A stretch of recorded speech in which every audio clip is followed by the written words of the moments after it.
মধ্যপ্রাচ্যে হরমুজ ছাড়া বিকল্প জ্বালানি পথগুলোতে অর্থায়নের বিষয়টি গুরুত্ব সহকারে খতিয়ে দেখছে ইউরোপিয়ান ইউনিয়ন। তীব্র জ্বালানি সংকট এবং ইরান যুদ্ধের ফলে তেল ও গ্যাসের আকাশচুম্বী দাম তাদের এই বিষয়টি নিয়ে ভাবতে বাধ্য করেছে। হরমুজ প্রণালী এড়িয়ে জ্বালানি পরিবহন নিশ্চিত করতেই এই পরিকল্পনা।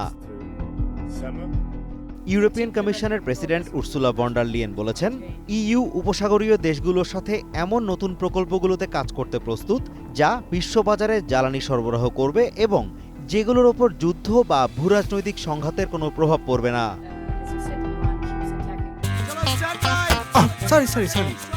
লাইফে কখন কি হয় গ্যারান্টি আছে, তাই ইন্স্যুরেন্স করুন সিটি ব্যাংকে, কারণ ইন্স্যুরেন্স করলে সিটিতে সুরক্ষা পাবেন নিশ্চিতে।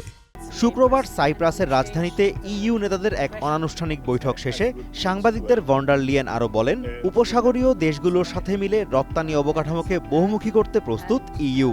এছাড়া ইরান যুদ্ধে ক্ষতিগ্রস্ত উপসাগরীয় দেশগুলোর জ্বালানি অবকাঠামো সংস্কারে সহযোগিতার প্রস্তাবও দেন তিনি।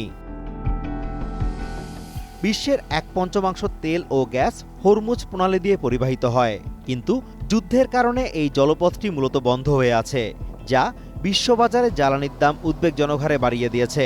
ভন ডার লিয়েন জানান, মূল্য বৃদ্ধির ফলে গত 43 দিনে উপসাগরীয় 27টি দেশ থেকে জ্বালানি আমদানি করতে তাদের প্রায় $30 বিলিয়ন গুনতে হয়েছে। ইইউ এবং বিশ্বের বৃহত্তম গণতান্ত্রিক দেশের মধ্যে India Middle East Europe economic করিডোরের কথা উল্লেখ করেন ভন ডার লিয়েন। তবে কোন প্রকল্পগুলো বিবেচনা করা হচ্ছে বা সেগুলো কবে নাগাদ কার্যকর হবে সে সম্পর্কে সুনির্দিষ্ট করে তিনি কিছুই জানাননি। Azim Rashid Konok, one international desk.